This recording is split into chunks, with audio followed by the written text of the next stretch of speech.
Being a CEO is sometimes a lonely business. Pretty scary out there on the desert island alone. You have to be the person who has the vision. You have to be the person who's charting the course. Cash flow or insurance. Personnel concerns, financial concerns. Tax issues or governmental issues. I felt like I had an anchor on my back.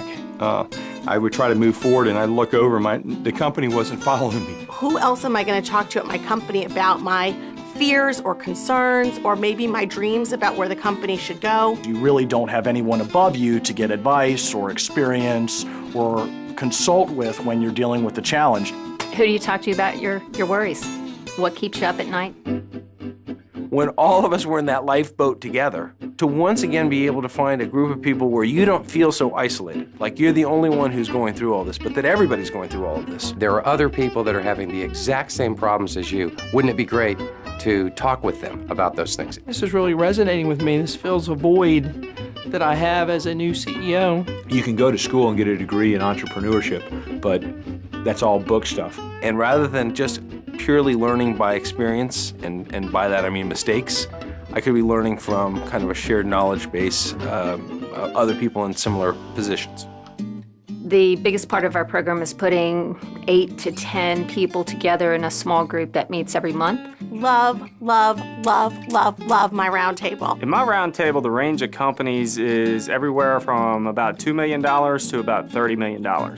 Firms that have 4 or 5 folks in them to firms that have a couple hundred. Home remodeler, we have a truck parts retailer. Everyone from a florist to an IT consultant. We have payroll services, we had advertising, we have everybody. Within the roundtable setting, we discuss things that I can't talk about at work. They're a group of business therapists for me. I describe it as almost a support group. A group of folks who I know will ask me those tough questions, the questions that potentially I wouldn't ask of myself. You're talking with people who have similar experiences, and you're doing it in an environment that's very, very safe. The confidentiality code creates a trust and a bond amongst that round table. What we call a cone of silence, which is the great confidentiality that roundtables have, really opened up the possibilities to talk about anything. We become very close friends and confidants. We talk about things beyond just business. We do talk about things in our roundtable group that we don't normally talk about. And no, I would never share these same thoughts with folks at my company. I'm at the helm. I need to have my game face on all the time. But I can be real when it comes to dealing with other folks within the council. There's not another place that I'm aware of that allows for that type of discussion. There are a multitude of ways that you can get involved, and it's like anything else. The more you put into it, the more you're going to get out of it.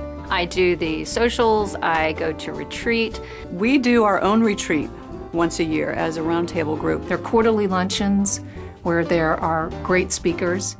There are cocktail parties. I love the retreat. It's a gift that I give myself every year. A couple of days of completely getting away from business. I was exposed to concepts and ideas that I would never have been exposed to had we not had the retreat.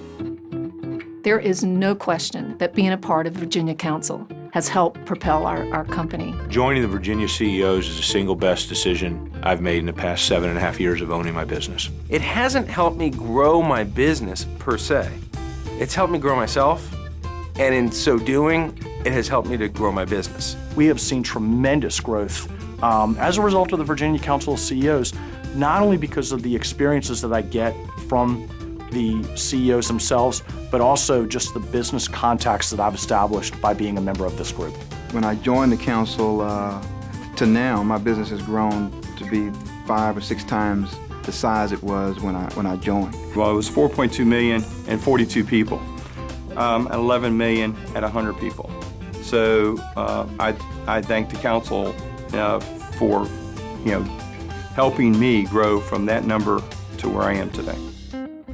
You're going to get out of this organization what you plan to invest into it. And that's not meant to be intimidating, that you think, oh gosh, I've got enough things on my mind and enough things on my plate that I need to invest something. If you don't think you've got enough time for it, that probably means that you need it more. Although it's really tough, and we've got a million things that we're supposed to do and that are begging for our attention, if we can get away from that for a few hours each month and think big thoughts and have big conversations, I think we're better leaders. how can you afford not to spend 3 or 4 hours a month dealing with the most important issues, not only in your business, but potentially your life? Leadership is not something we just know automatically, but when you follow the leaders, you learn a lot of lessons.